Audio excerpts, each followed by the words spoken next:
ভালো হওয়ার এই দেশ কোনো চান্স নাই, এই দেশ শেষ। যখন মানুষ এই দেশের মানুষ সব একচোটে মরিয়া দেব, এরপরে এই দেশ ভালো হইব, এর আগে ভালো হইব না, সবাইকে মরতে হইব। তারপরে নতুন প্রজন্ম আসবে, আল্লাহ যদি ভালো করে, নাহলে ভালো হওয়ার এই দেশ কোনো চান্স নাই, এই দেশ শেষ। আমি নিজে ভালো না, আমি আরেকজনে কই কামালে ভাই, আমি নিজে তো গুনাহগার, আমি আরেকজন কেমনে বলবো? না না না, ডাক্তার ইনুস সব যদি এই কথা বলে থাকি, হে তো জানে না নদীর অবস্থা ভালো না। আলু বলছে 40 টাকা কেজি, এখন হলো যে 60 টাকা কেজি চলে। পেঁয়াজ বলছে হলো যে আপনি 70 টাকা কেজি, এখন 120 টাকা কেজি চলে।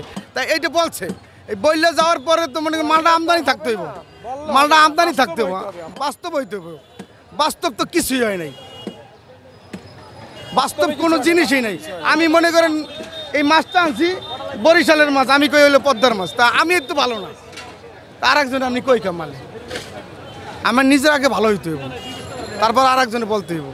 তাই দেশ ভালো হবে যদি এই দেশের পৃথিবীর যত মানুষ আছে, এই বাংলাদেশের মানুষটা পৃথিবীর না, ঠাড়া পরি একশো আল্লাহ লইয়া যাইব, এরপর নতুন প্রজন্ম পড়বো, এরপর ভালো হইব, এর আগে ভালো হইব না বাংলাদেশ।